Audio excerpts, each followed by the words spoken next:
Hi, my name's Sean Peck, and I make YouTube videos about aquariums, ponds, and other things around the wet pet genre.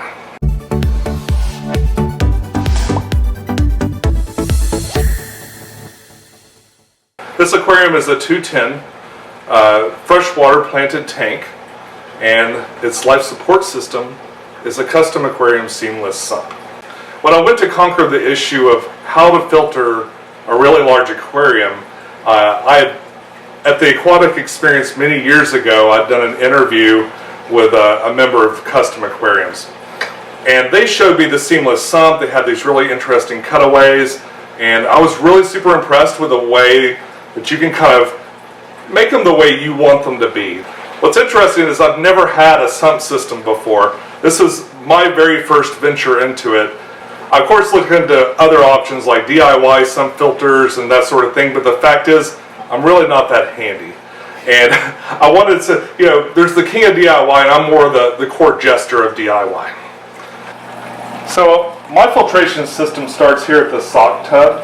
The water goes through the overflow, and it comes down through these two sock filters. And if you could see inside there, it'd be something like this. These sock filters have a very fine material that grabs a lot of it. It does most of the mechanical filtration, but it's also made so if it gets a little too clogged, water can sort of overflow over the top. So after the water makes its way through the sock tub eventually fills up, and then it overflows into the baffle tub.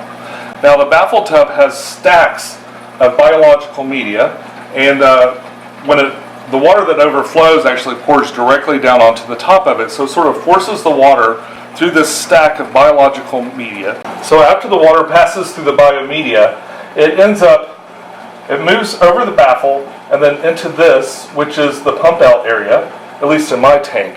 You could do these a whole bunch of different ways, but I've got my pump inside of here, and it pumps the water back up into the aquarium and kind of starts the process all over again.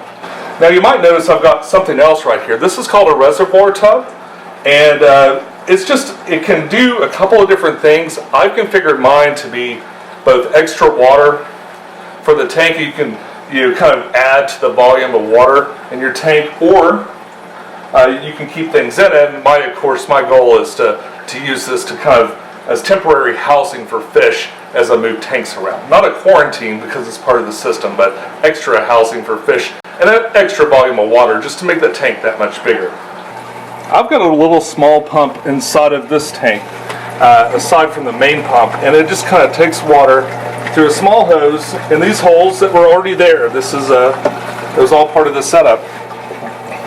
And it kind of goes into here, and it fills it up. I've got a really small pump so that it just kind of will gradually put water into here and then back into the pump out area. Also, I'll put sponge filters and other things to kind of keep the water moving a little bit more. It also is a great way to season a sponge filter, so if I ever need to start another tank, I can just pop the sponge filter out, and it's nice and cycled and ready to go. What I love most about the Custom Aquariums Seamless Sump is that its ability to be customized into exactly what you need it to be. And like for me, I needed a reservoir, so I'm constantly breaking down tanks and building other tanks. And the problem is always, you've got all these other inhabitants.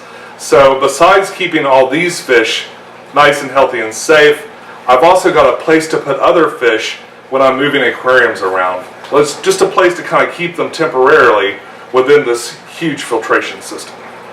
So what I really wanted was something that's like I can pull right out of the box. I can install with just a very minimal amount of tools and hassle, and just have something that works super well.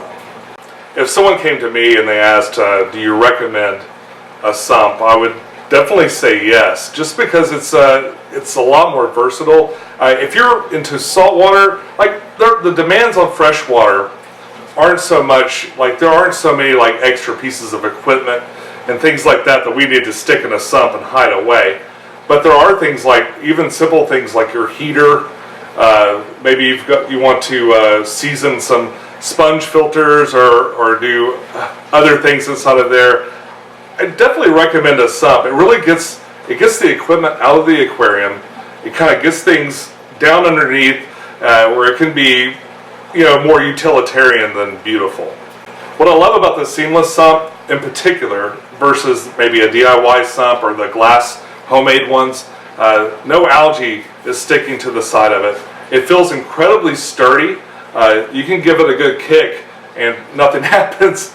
It's a plastic, but it's a really super hard plastic.